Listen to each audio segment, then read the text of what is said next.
방송에서 제공하는 투자 정보는 투자 판단에 대한 조언입니다. 방송에서 제공하는 주식의 가치, 가격 상승 및 가격 하락에 대해서는 방송사에서 보장하지 않습니다.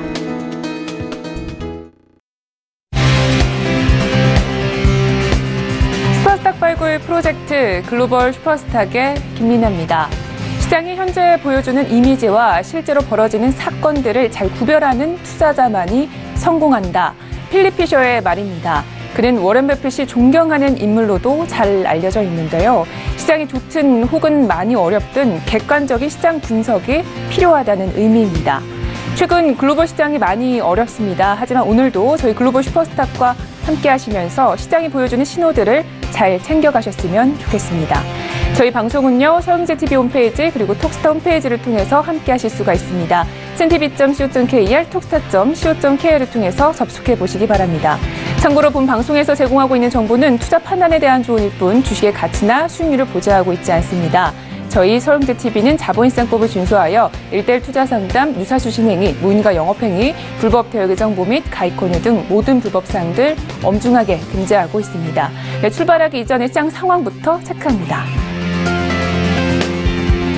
먼저 국내 증시로 가보도록 하겠습니다. 오늘장 코스피 지수는 강보합으로 출발했는데요. 이내 하락세로 전환했습니다. 현재는 0.75%대 하락하면서 2047포인트 지나가고 있습니다. 수급 동향 함께 확인해 보도록 하겠습니다. 오늘장 코스피에서는 기관과 외국인의 동반 매도가 나오고 있습니다. 이로써 외국인은 이달 들어서만 3조 원 넘게 팔아치웠습니다. 이어서 코스닥 지수도 함께 확인해 보도록 하겠습니다. 오늘장 코스닥 지수는 강하게 1% 넘게 출발하기도 했는데요. 현재는 0.54%대 하락세로 전환했습니다. 현재는 683포인트 지나가고 있습니다. 수급 동향 함께 확인해 보도록 하겠습니다. 오늘장 코스닥에서는 기관과 외국인의 동반 매도가 나오고 있는데요. 개인만 나홀로 1,000억 원 넘는 매수세 받쳐주고 있습니다. 이 양지수 모두 어제장에 연중 최저점을 기록을 했는데요. 많은 전문가들은 코스피 지수가 17년간 지켜왔던 2,000선을 지지대로 보고 있습니다. 이어서 해외 선물 지수 확인하겠습니다. 먼저 나스닥 지수입니다. 현재 나스닥 지수는 0.79%대 하락하고 있습니다. 6,871포인트 지나갑니다. S&P 500 지수도 함께 확인할게요. 현재는 0.5%대 빠지고 있는데요. 2,674포인트 지나가고 있습니다. 이어서 달러 인덱스입니다. 달러는 올해 들어 꾸준히 강세인데요. 현재는 0.06%대 소폭 밀리는 중입니다. 96포인트 지나가고 있습니다. 이어서 골드입니다. FN 가이드에 따르면 금펀드가 이달 들어 수익 전환했다고 하는데요. 국제 골드 선물은 현재 0.11% 상승하면서 1,233달러에서 거래 중입니다. 마지막으로 크루드 오일입니다. 현재 크루드 오일은 0.74%대 빠지고 있는데요. 66.83달러에서 거래 중입니다. 이어서 중국 시장으로 가보도록 하겠습니다. 어제장 상해종합지수는요, 보합권에서 마무리가 됐습니다. 0.02%대 상승했고요. 2,603포인트에서 마감했습니다. 항생지수도 함께 확인해 보도록 하겠습니다. 항생지수는 어저께 급락하면서 마쳤습니다. 1%가 넘게 하락했고요. 24,994선에서 마쳤습니다.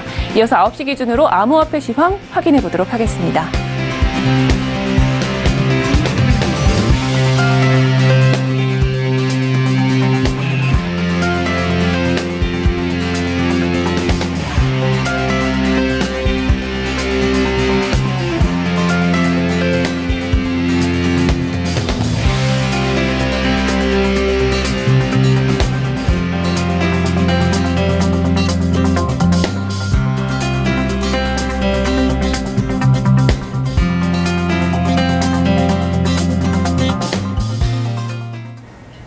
네, 글로벌 슈퍼스탁 본격적으로 출발을 해보도록 하겠습니다. 첫 번째 코너는요, 글로벌 이슈에 대해서 알아보는 시간이고요. 먼저 어떤 이슈들이 나와 있는지 화면으로 확인하겠습니다.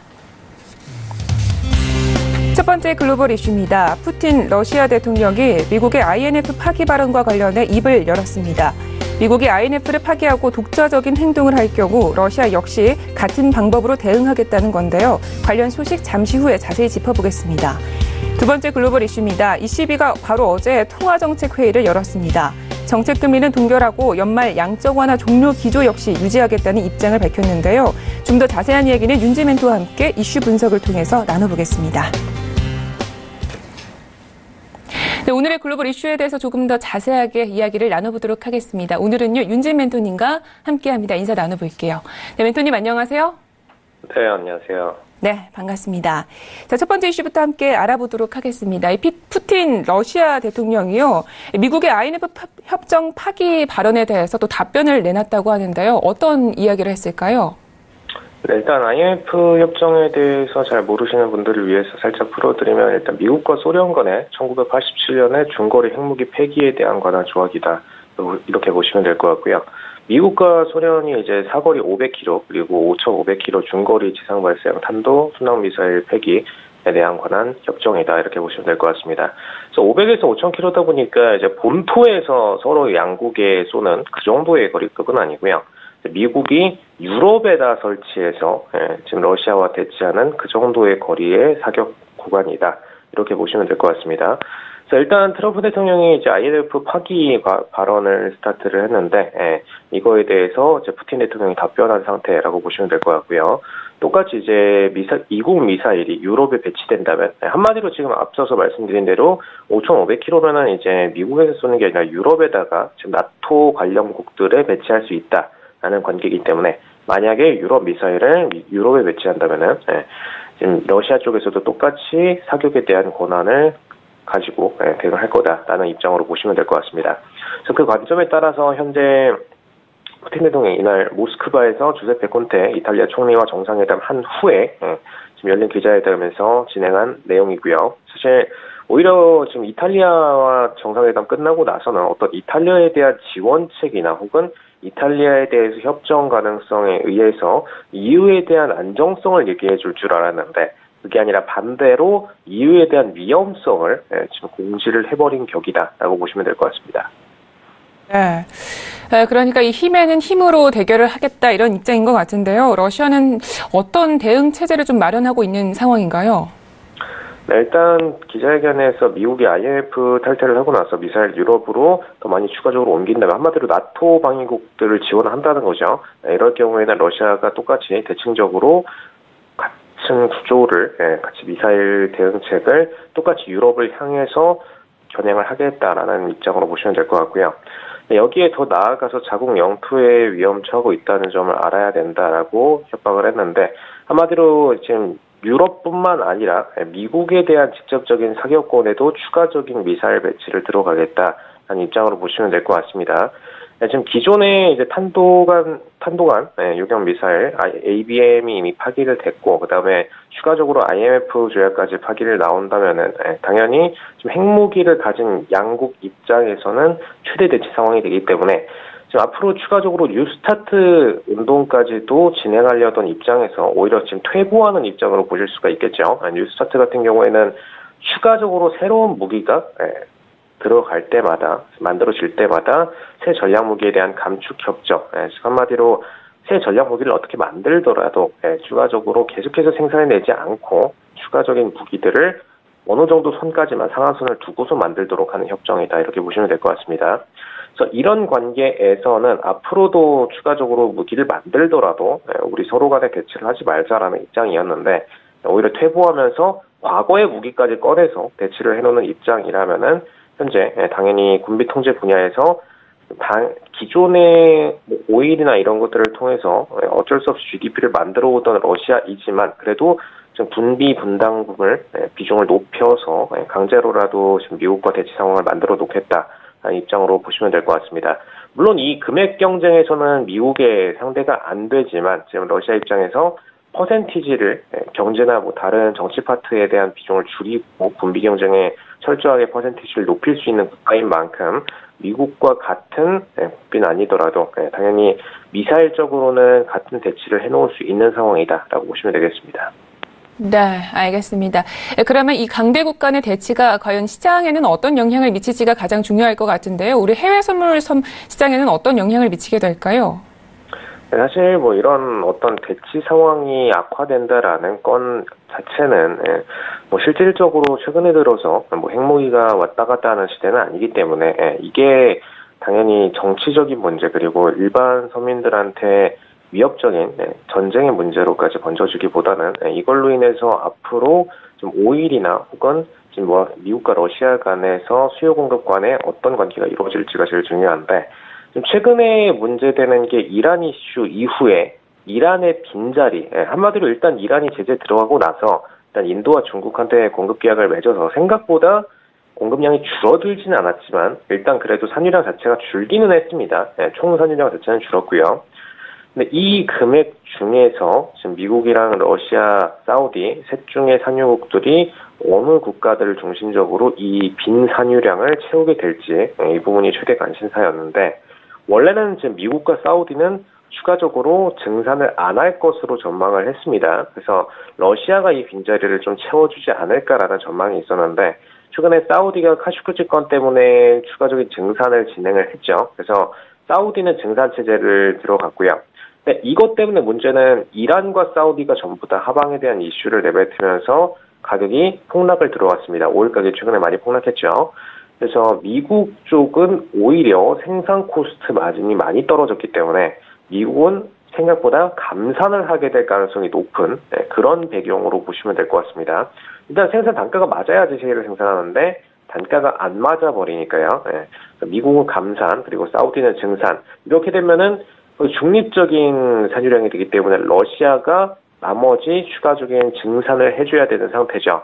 일단 러시아는 정확한 색깔은 정해지진 않았었는데 현재 시점에서 미국과의 대치 관계가 강해지면 강해질수록 일단 군비 관련된 부분을 준비를 해야 되고 추가적으로 GDP가 증가하고 있다라는 위협적인 모습을 보여줘야 되기 때문에 감산을 하기는 분명히 어렵다라고 보시면 되겠습니다. 그래서 지금 실질적으로 3대 산유국 중에서 미국만 감산 조치가 가능하고 나머지 국가들은 생산량 동결 혹은 증산 쪽으로 시장에 오일 추가 공급이 가능한 상황이다. 이렇게 보시면 될 것 같습니다. 한마디로 지금 오일이 오르는 데에는 급격한 제한이 걸리는 상황입니다.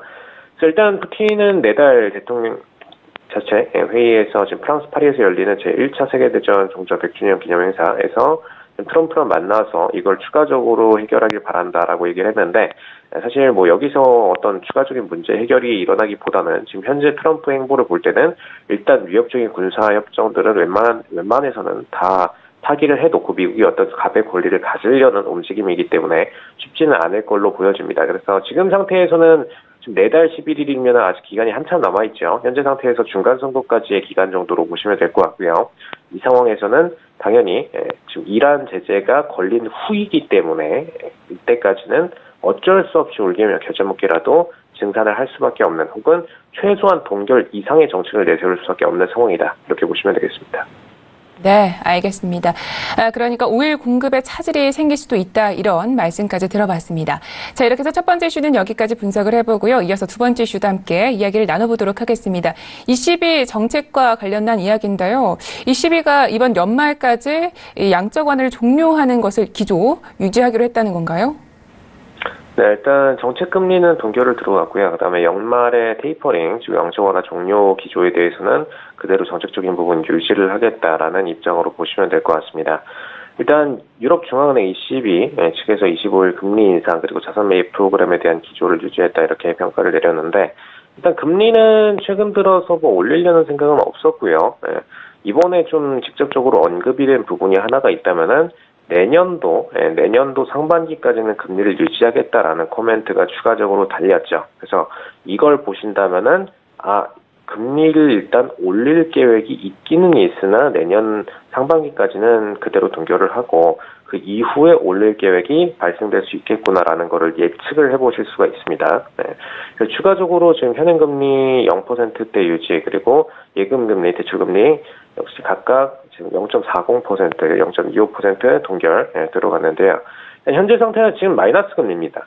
분명한 건 예금 금리 기준으로 마이너스 금리이기 때문에 지금 영국에서 브렉시트를 앞두고 있는 상황에서 브렉시트 자금들이 이탈을 하더라도 사실상 유럽의 은행으로 들어갈 가능성은 굉장히 낮은 상태, 아직까지는 낮은 상태로 보시면 될 것 같고요.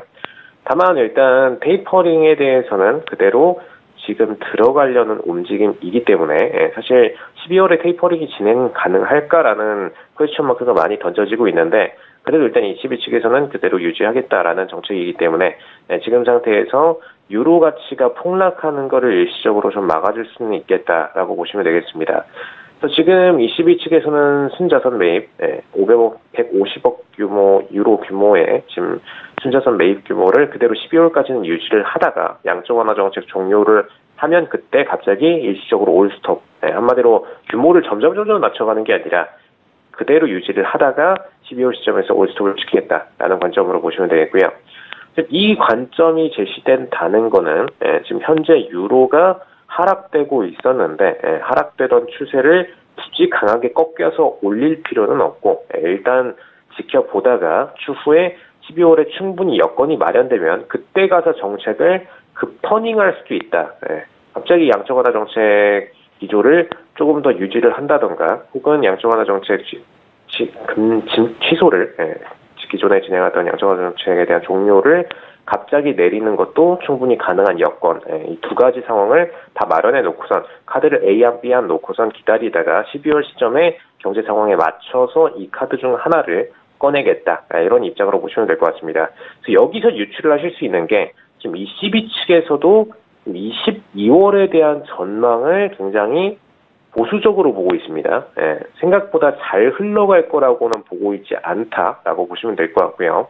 그다음에 지금 ECB 측에서 순자산 매입 끝난 이후에도 지금 유동성과 통화 유동성 확보를 위해서 기존의 채권 만기 상환에 따른 자금을 재투자하겠다라는 얘기까지 했는데 한마디로 이제 채권 만기 상환이 들어와서 이게 채권에 대한 어떤 매각으로 인해서 들어오는 자금들이 아니라 본인들이 갖고 있는 채권에 대해서 만기 상환이 들어가면은 이 자금에 대해서는 다시 시장의 유동성을 확보하기 위해서 다시 풀겠다라는 입장으로 보시면 되겠습니다.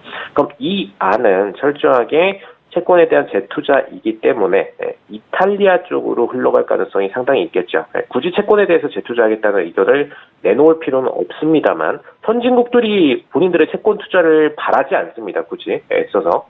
근데 지금 굳이 이런 얘기를 꺼내놨다는 거는 채권 투자를 바라고 있는 국가들, 즉 이탈리아나 지금 굉장히 경제 상황이 안 좋았던 스페인, 그리고 최근에 조금 반등을 했으나 아직까지도 완전권에 들어가진 않았던 그리스, 이렇게 3국이 특히나 이런 채권에 대한 매입 프로그램 연장을 더 바랄 거기 때문에 이에 대한 약간의 여지를 흘려놨다, 이렇게 보시면 되겠습니다. 네, 알겠습니다. 이 상당히 유연한 태도를 유지하겠다 이런 입장인 것 같은데요. 그런데 이 드라기 총재가 유로 지역 성장성에 대해서는 좀 불안하다 이런 시각을 또 내비쳤다고요? 네, 이날 기자회견에서 지금 유로 지역, 지금 19개 국가죠. 성장 전망에 대한 리스크가 아직까지는 광범위하게 터져 있다. 그리고 균형은 잡혀 있지만 아직까지 리스크는 분명히 내재되어 있다. 이런 지금 의견을 펼친 상태고요. 그런 상태에서 지금 경제 관련 데이터가 생각보다 약하다라고 코멘트를 던졌습니다. 일단 최근에 보호무역주의, 한마디로 미국이 스타트했지만 보호무역주의 건으로 인해서 유럽 그리고 중국 각국 다 보호무역주의를 강하게 좀 치고 있죠. 이런 상황에서 신흥시장의 취약성, 신흥시장에서 돈이 뽑아서 미국으로 들어가고 있는 상황이었고 중국도 고금리를 아직까지 유지를 하고 있는 상황이었고 이런 상황이 지속되는 상황에서 유럽은 사실상 마이너스 금리를 아직까지 유지를 하고 있기 때문에 유럽의 자금들이 중국이나 미국으로 계속해서 빨려 들어가는 상황이었죠. 이런 상황에다 플러스 금융시장 변동성을 추가적으로 리스크로 꼽으면서 경제 불확실성이 상당히 통화 완화 정책적인 부분을 반발할 수 있다라는 의견을 펼친 상태라고 보시면 될 것 같고요. 멘트 자체는 상당한 정도의 완화적 통화 정책이 필요하다 이렇게 표현을 했는데 완화적 통화 정책이라는 거는 오히려 양적 완화에 대해서 진행을 해야 되는 상황이다 이렇게 해석을 하시면 되겠습니다. 그러니까 본인들은 이제 지금 테이퍼링을 준비를 하고 있는데 시장 자체는 불확실성 그리고 변동성이 확대되고 있다. 최근에 증시 폭락이 있었던 부분을 염두에 두고선 던지는 멘트죠. 증시 폭락이 있었던 부분을 볼 때 그리고 아직까지 이탈리아나 주변국들 중에서도 약소국들이 계속해서 약한 흐름을 보이는 모습을 볼 때 아직까지는 양적 완화 기조가 조금 더 연장될 필요가 있을 수 있겠다라는 의견으로 보시면 될 것 같고요. 이거랑 별개로 좀 얘기를 드리자면은 현재 지금 뉴욕 증시가 폭락하는 장 이후에 본격적으로 유럽 통화 정책도 같이 영향을 받은 상태입니다. 지금 미국 같은 경우에는 어제장 보시면은 금리 인상에 대한 퍼센티지가 급격하게 감소를 했습니다.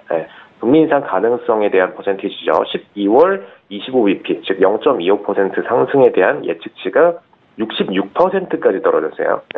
66%까지 떨어졌다는 수치가 감이 안 오실 것 같은데 기존에 한 이틀 전까지만 해도 80% 수치를 바라보고 있었습니다. 근데 80%에서 66%까지 떨어졌다는 거는 급격하게 생각보다 금리 인상이 12월에 일어나지 않을 수가 있겠다라는 모습으로 보시면 될 것 같고요.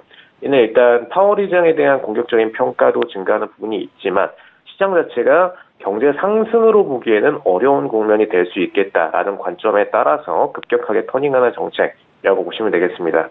일단 ECB 측에서도 이 부분을 인지를 하고선 어제장에 관련된 코멘트를 던진 걸로 보여지고요.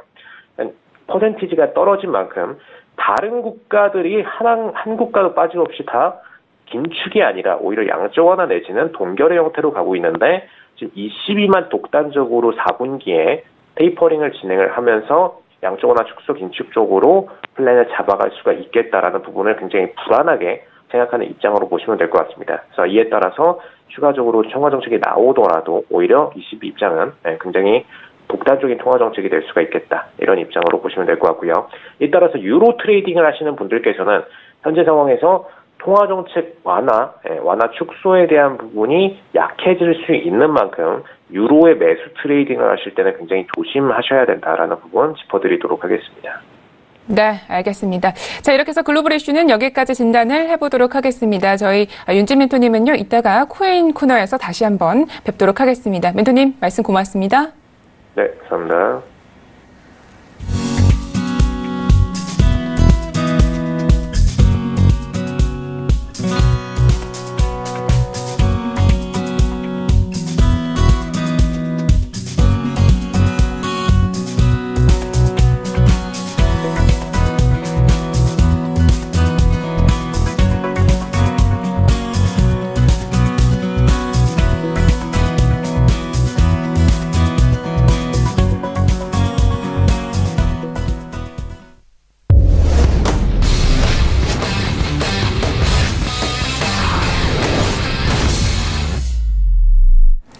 차이나 이슈 가이드 시작합니다. 최근에 중국 증시의 하락은 경제 성장률 둔화 그리고 미국과의 무역 전쟁을 꼽을 수가 있겠는데요.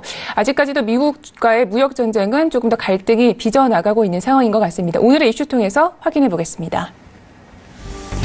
첫 번째 차이나 이슈입니다.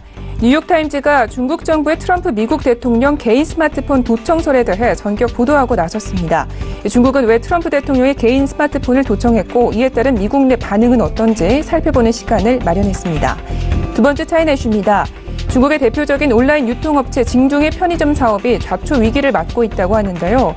징종의 편의점 사업은 왜 도산설에 시달리고 있는 건지 그 진위 여부에 대해서 잠시 후에 자세히 알아보겠습니다.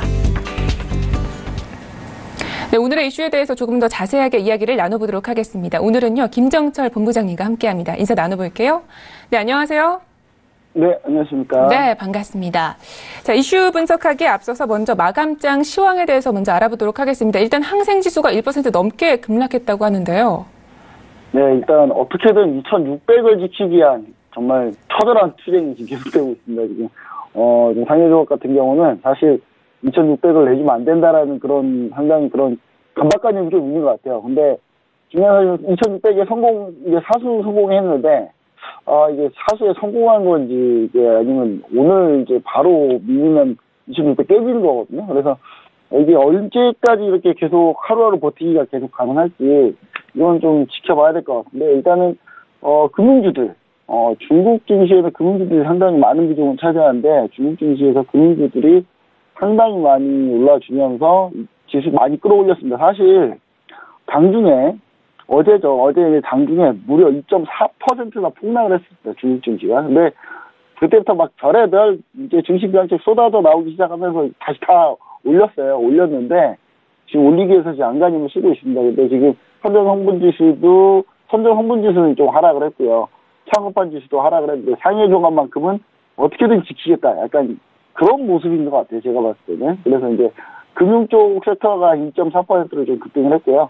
부동산이 2%, 미디어 엔터가 0.43% 이렇게 좀 상승을 했습니다. 그리고 지금 현재 전체적으로 증시 전망 자체가 좋지는 않습니다. 지금 차트를 보셔도 오른쪽 하단에 보면 제가 차트를 보여드리고 있는데 상해 증시 같은 경우는 일단 지지라인이라고 우리가 잡아봐야 되는 게 2,550이라고 보셔야 될 것 같아요. 2,600은 뭐 오늘 왔다 갔다 하면 깨지는 거기 때문에 현재 2,603이거든요. 그래서 왔다 갔다 하면 금방 깨집니다. 그래서 2,550을 지지라인으로 좀 잡고 전일 시초가 자리입니다. 전일 시초가 자리 지지라인 잡고 좀 대응하시는 게 가장 좋지 않나 그렇게 보여지고요. 그리고 제가 봤을 때는 지금 웬만하면 상방배역은 좀 안 하시는 게 좋은데 종목별로는 조금 이슈가 있는 종목들이 있으니까 그런 종목들 위주로 좀 보셔라. 저는 이렇게 좀 얘기드리고 싶네요. 네, 알겠습니다. 이렇게 해서 마감 시황에 대해서 알아봤고요. 자, 본격적으로 이슈 분석을 시작을 해보도록 하겠습니다. 먼저 첫 번째 이슈입니다. 뉴욕타임즈에서 중국의 도널드 트럼프 미국 대통령의 개인 아이폰을 도청했다 이런 보도가 나왔는데요. 과연 이것이 어떻게 가능했을까요? 네, 사실 가능한 일입니다. 그래서 중요한 거는 이런 도청이 너무 빈번하기 때문에 사실 자기 개인 폰을 쓰면 안 되거든요. 근데 트럼프 대통령은 개인 폰 썼기 때문에 도청이 당한 것 같고요. 정보 당국자를 인용해서 이제 보도한 내용인데, 미 정보기관은 이제 중국과 러시아 정부가 이제 트럼프 대통령 아이폰을 도청한 사실을 알게 됐다고 하고요. 특히 이제 중국은 이제 미중 무역전쟁 심화를 막기 위해서 트럼프 대통령과 일하는 방식, 또 트럼프 대통령이 누구랑 얘기를 하고, 거기에 대해서 기구를 해서 파악을 해서 도청을 했다고 하는데, 뭐, 용도는 뭐, 미국하고 좀 잘 지내보려고, 트럼프가 누구랑 얘기하는지 확인 좀 하고 그러면서 이제 또 그러려고 했다고 하는데 일단 도청이 문제입니다. 도청을 한 건 일단 문제인데 도청을 당연히 모든 정보기관이 다 하거든요. 근데 이제 그 도청을 할 비밀을 줬다는 게 가장 큰 문제고요.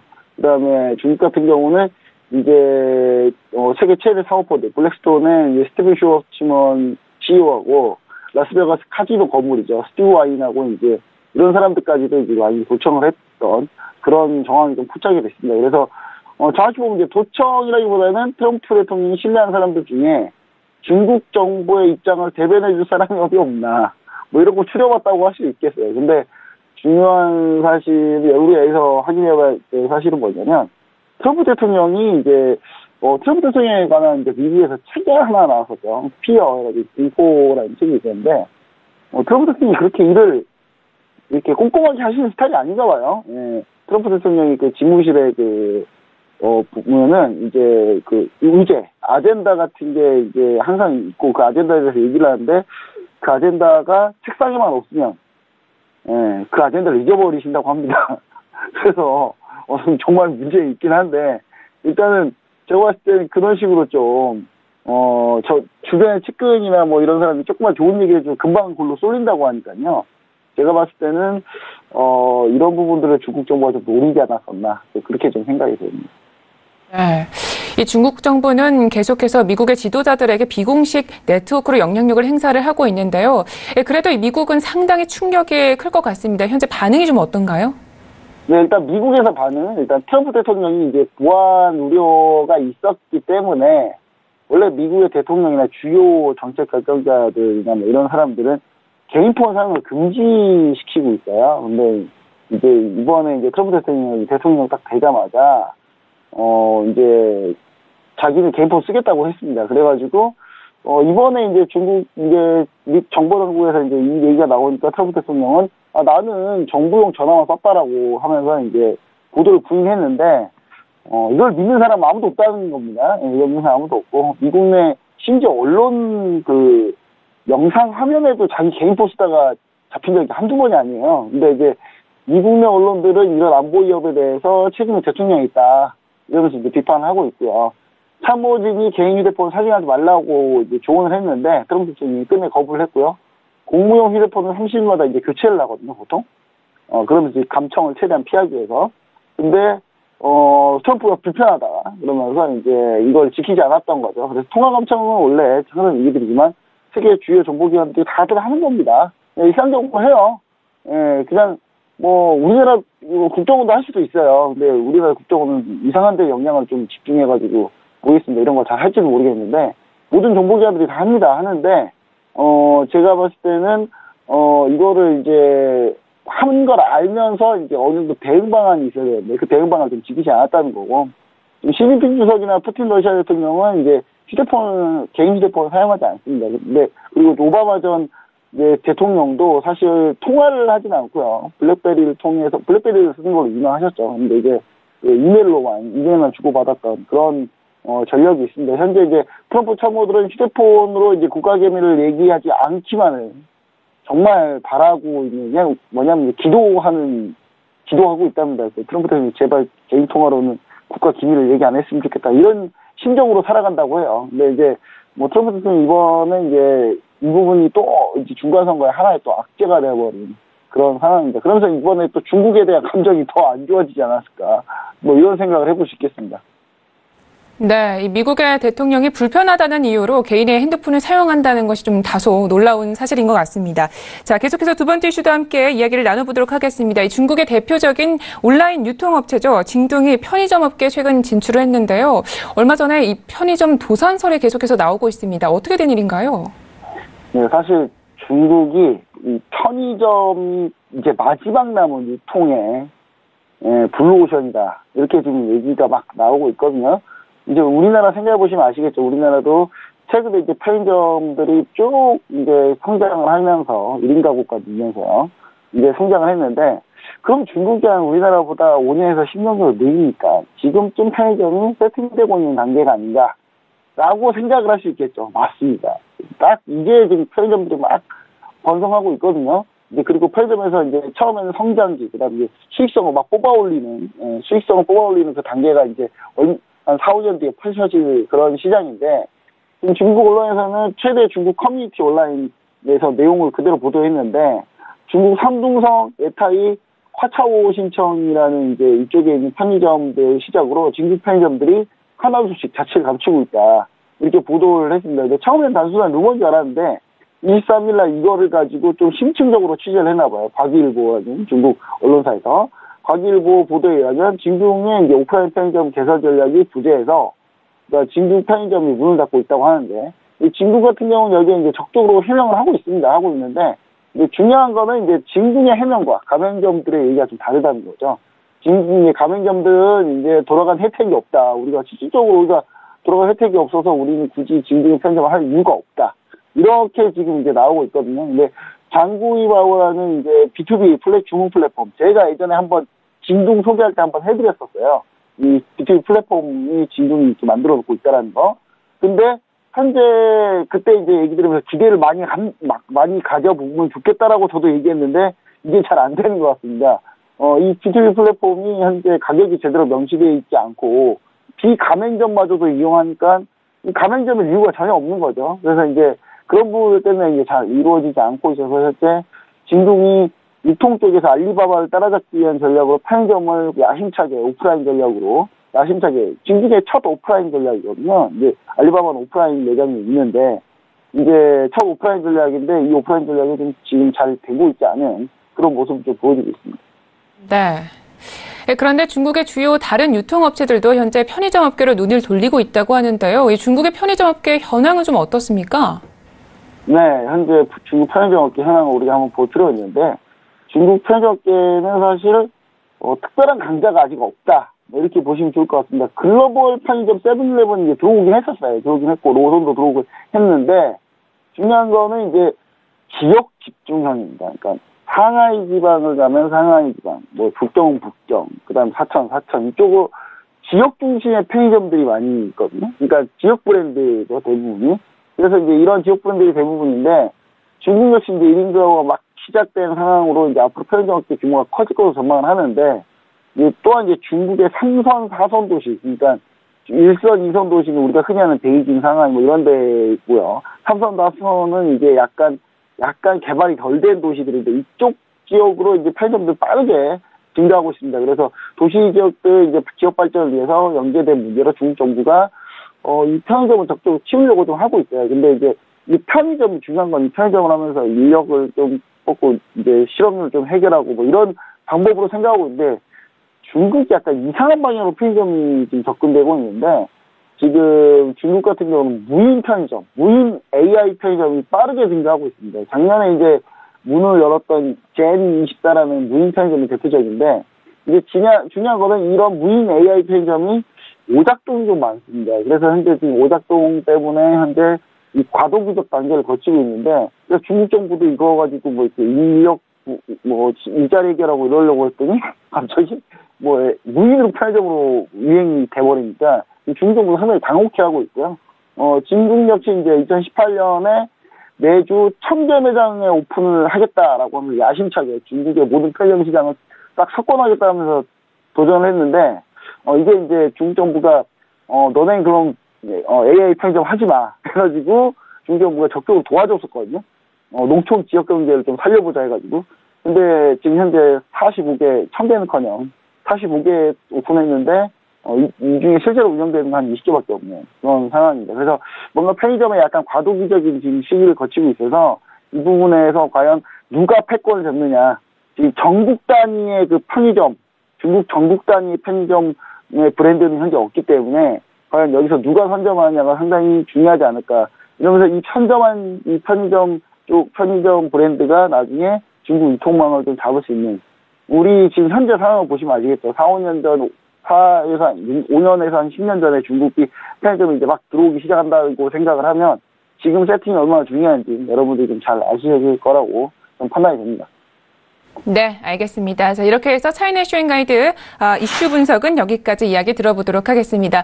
현재 중국 증시가 출발했습니다. 상해 종합지수는요, 0.27% 소폭 상승하면서 2610선에서 출발하고 있고요. 항생지수도 조금 상승하면서 출발하고 있습니다. 0.15%대 강보합으로 출발하고 있다고 합니다.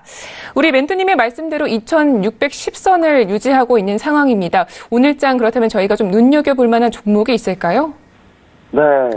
진짜 이쯤 되면은 중국 증시가 부럽네요. 진짜 우리나라 증시 지금 1% 가까운 폭락이 급락하고 있는데 중국 증시는 오르고 있는, 누가 보면 진짜 우리나라가 무슨 미국하고 무역 전쟁하는 줄 알겠어요. 이게 참 중국 증시가 참 부러운 상황입니다. 일단 오늘 제가 가져온 종목은 샤오미입니다. 샤오미. 자, 샤오미를 제가 잘 생각해 보세요. 이 글로벌 슈퍼스타 중국을 계속 보셨던 분들은 제가 샤오미를 상장하기 전에 소개시켜드리면서 상장하는 타이밍이 좋지 않다. 지금 절대 들어가면 안 된다라고 얘기를 하고 상장하자마자 절대 들어가면 안 된다 얘기하고 저 한 번도 소개를 안 시켜드렸습니다. 상장하기 전에만 얘기 드리고, 그리고 상장을 하고 나서 지금 제가 처음으로 가지고 나왔습니다. 처음으로 가지고 나왔는데요. 그동안 주가를 보시면 아시겠지만 화면을 한번 보시면은 주가가 상장했을 때 좀 올랐어요. 그래가지고 사람들이 뭐야 김수천 부장님 또 틀렸네? 막 이렇게 막 하셨을 텐데, 이때부터 이제 쭉 빠지기 시작합니다. 쭉 빠지기 시작. 주구장창 계속 빠지죠, 계속 빠졌습니다. 계속 빠지고 있는데, 지금 현재 바닥 테스트하는 자리에 이제 오지 않았나, 이런 생각을 해보고요. 그래서 지금 현재 샤오미 같은 경우는 우리가 잘 아시죠?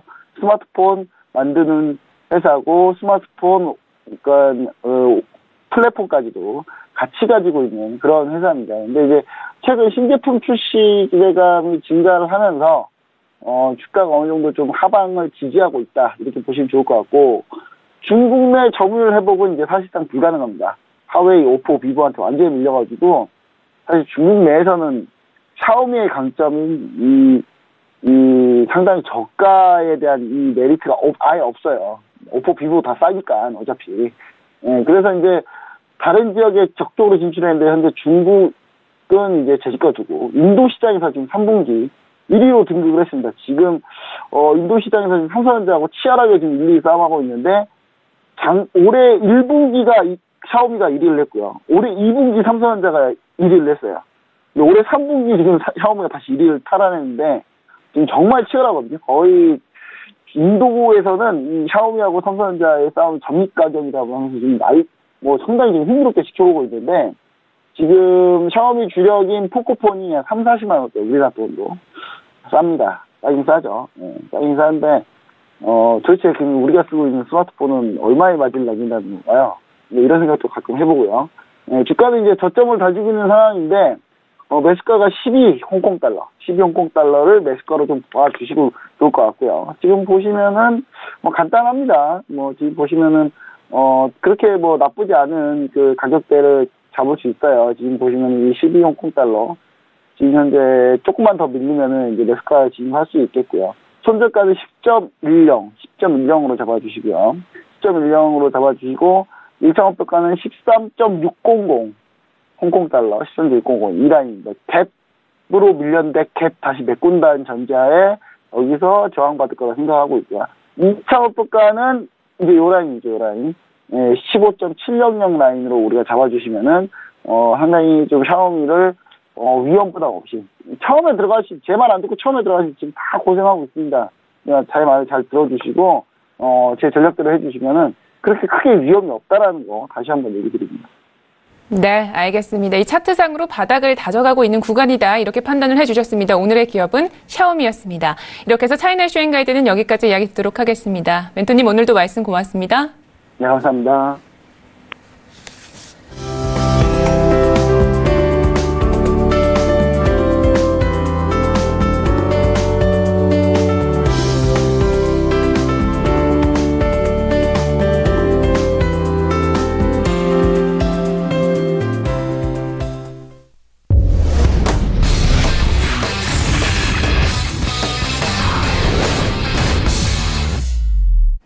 코인 이슈 가이드 시작합니다. 현재 암호화폐 가격은 혼조세를 이어가고 있는데요. 오늘의 이슈 통해서 시장을 전망해 보겠습니다.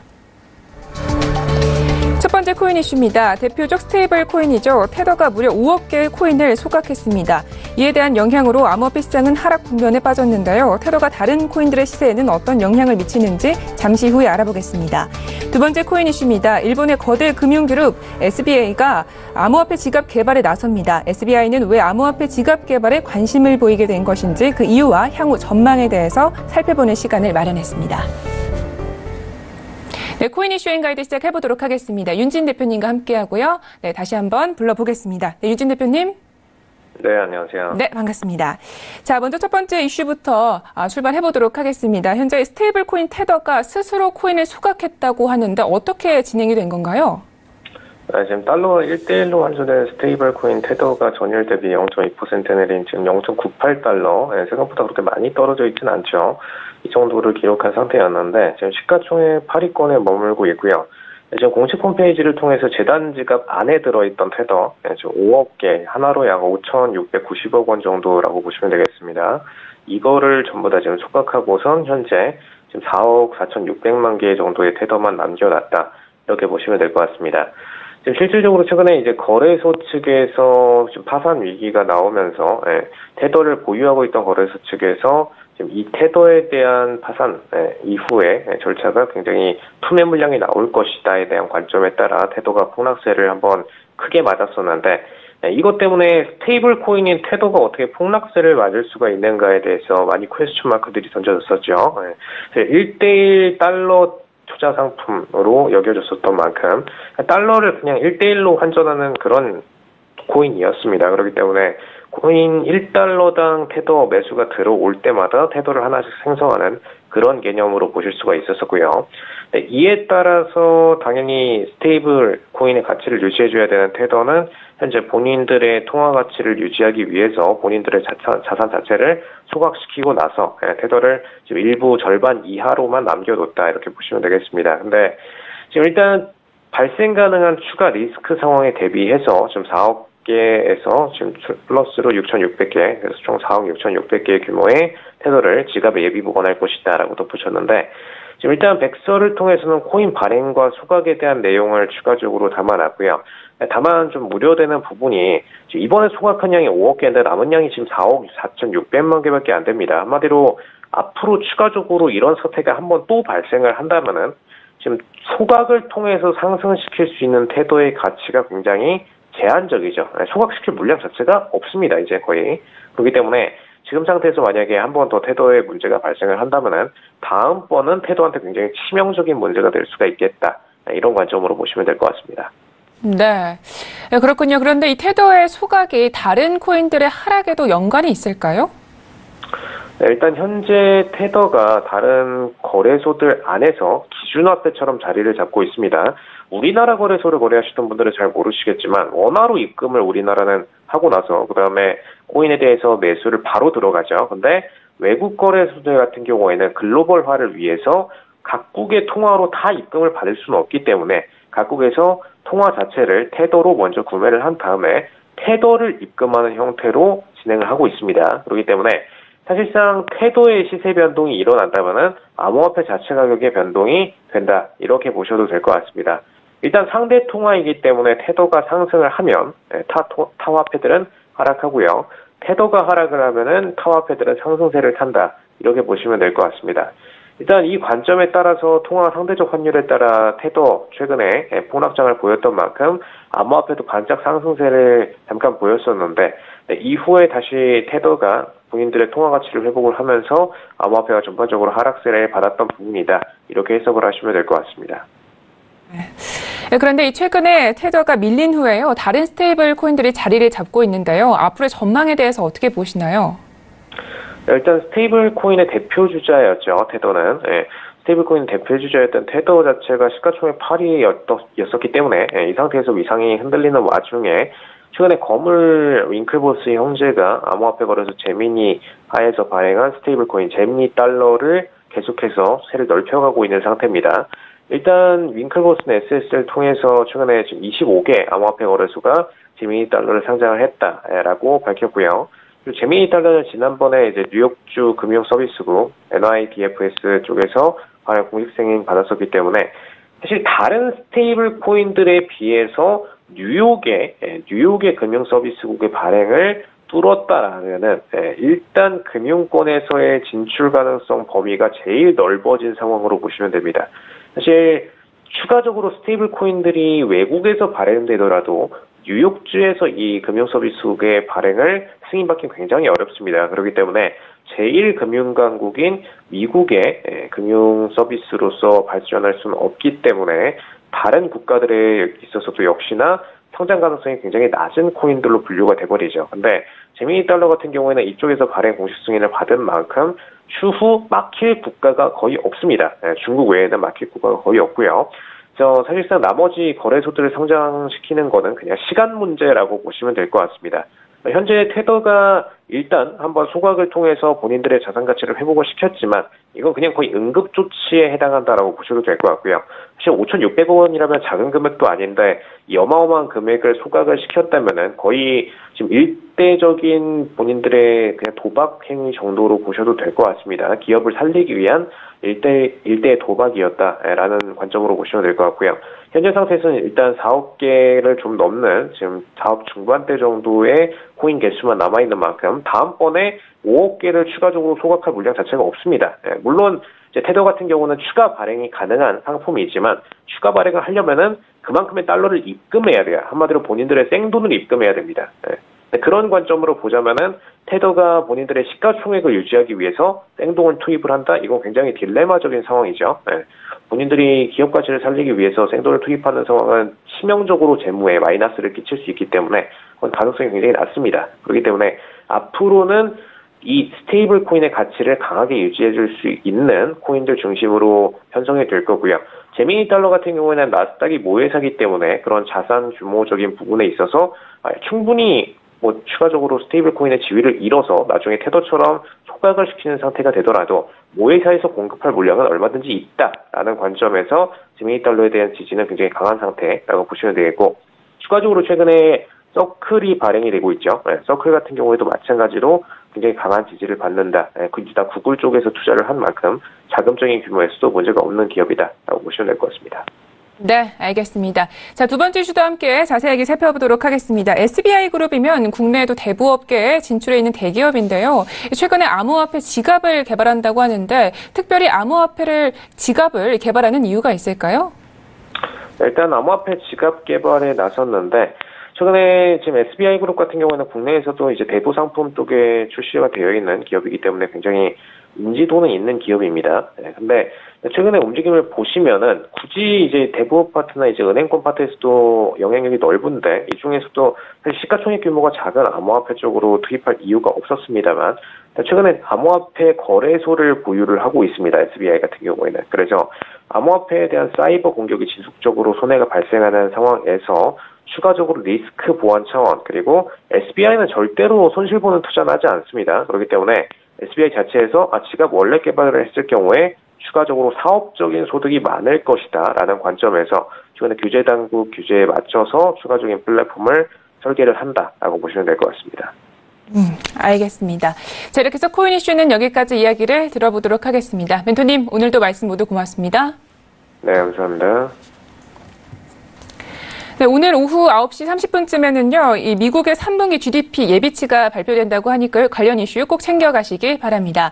참고로 본 방송에서 제공하고 있는 정보는 투자 판단에 대한 조언일 뿐 주식의 가치나 수익률을 보장하고 있지 않습니다. 저희 서영재TV는 자본시장법을 준수하여 일대일 투자 상담, 유사주신행위, 무인과 영업행위, 불법 대여기 정보 및 가입 권유 등 모든 불법 사항들 엄중하게 금지하고 있습니다. 비가 온 뒤에 더욱더 쌀쌀해진다고 하니까요, 우리 시청자분들 따뜻하게 입고 다니시고요. 저희는 다음 주 이 시간에 찾아뵙도록 하겠습니다. 함께해 주신 여러분 고맙습니다.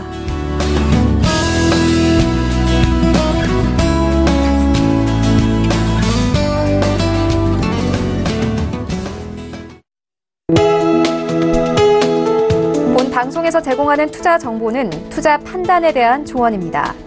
방송에서 제공하는 주식의 가치, 가격 상승 및 가격 하락에 대해서는 방송사에서 보장하지 않습니다.